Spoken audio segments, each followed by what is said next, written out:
बेटे बेटे सावधान. आता मी 5:15 पर्यंत बोलणार आहे.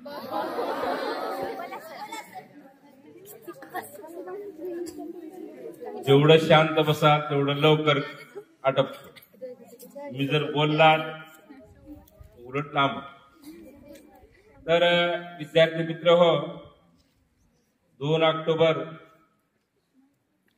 संपूर्ण भारतातच नव्हे तर जगामध्ये गांधीजीचे अनुयायी, भक्त, चाहते आहेत. 2 ऑक्टोबर हा दिन गांधीजीच्या अहिंसावादी तत्वामुळे जागतिक अहिंसा दिन म्हणून साजरा केला जातो.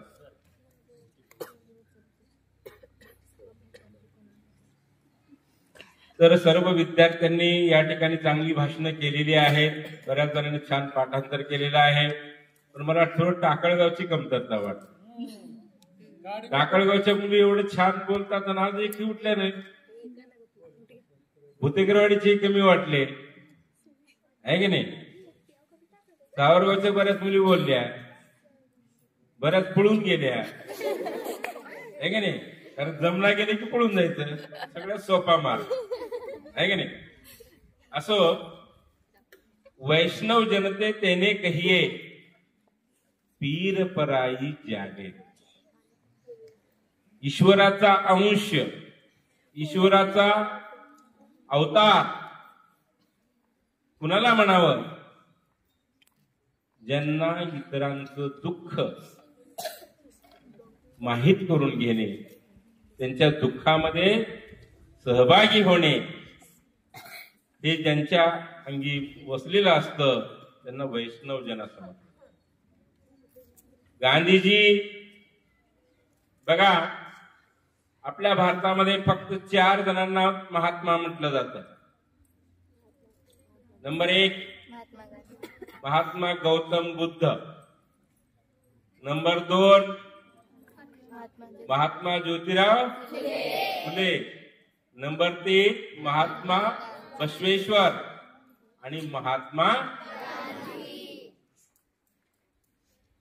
कारण या लोकांचं, या संतांचं समाज कार्यासाठी, समाज प्रबोधनासाठी अतिशय महत्वाचं आणि मौलिक कार्य आहे. म्हणून यांना महात्मा पदवी. लक्षात ठेवा, पदवी घेण्यासाठी सुद्धा लायकी पाहिजे आहे का नाही. कडे खेळणे वा, ही आपली लायकी आहे. फक्त झालाय 1 तास कार्यक्रम सुरू, त्याच्यात चुळबुळ चालू आहे. तर गांधीजी भारतालाच नव्हे तर विश्वाला त्यांनी शांतीचा, अहिंसेचा, समतेचा संदेश दिला. गांधीजी लहानपणी सुद्धा खोडकर होते. कारण माणूस खोड्या केव्हा करतो? जोपर्यंत त्याच्या अंगी अज्ञान आहे, समजत नाही. गांधीजींनी बिडी ओढली, गांधीजींनी मांस खाल्लं, गांधीजी खोटे बोलले. परत त्यांनी ज्यावेळेस सगळं स्वीकार केलं आणि आपण काय करतो, भांडणं करतो. भांडणं केल्यानंतर नाही सर मी माराय नाही, पहिला शब्द खोटा बोलतो. मी तिथं नव्हतो, तो मी नव्हेच म्हणतो आहे की नाही. पण गांधीजींनी कबूल केलं, मी ज्या गोष्टी केल्या अनावधानाने केल्या, नकळतेपणाने केल्या आणि यापुढे मी करणार.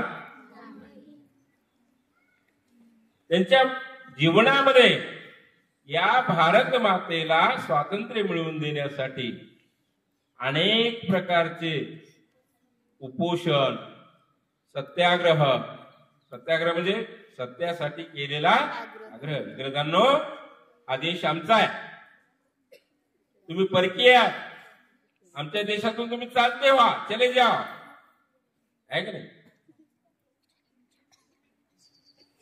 गोरगरिबांना कपडा मिळत नाही, आता सांगितले हराळ सरांनी. म्हणून त्यांनी प्रण केला, निश्चय केला, जोपर्यंत या देशातील जनतेला अंगभर वस्त्र मिळणार नाही. कारण जनतेच्या मूलभूत गरजाच काय असतात?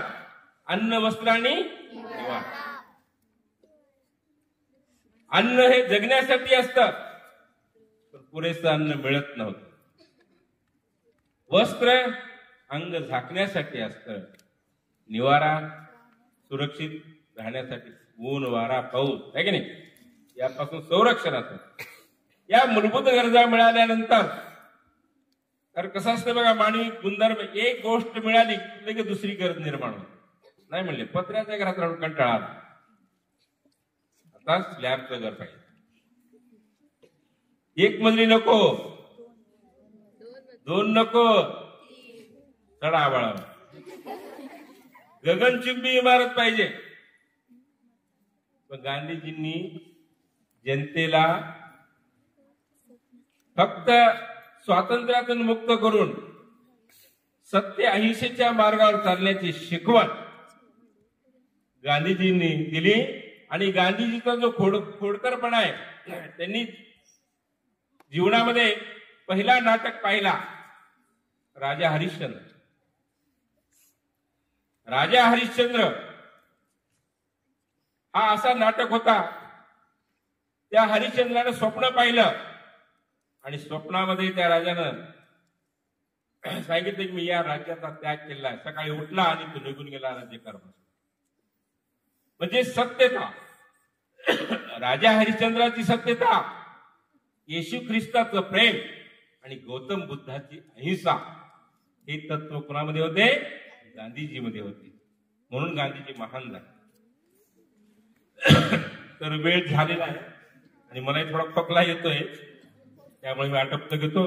तर छानपैकी कार्यक्रम झाला, असंच पुढे व्हावं ही अपेक्षा करून माझा अध्यक्ष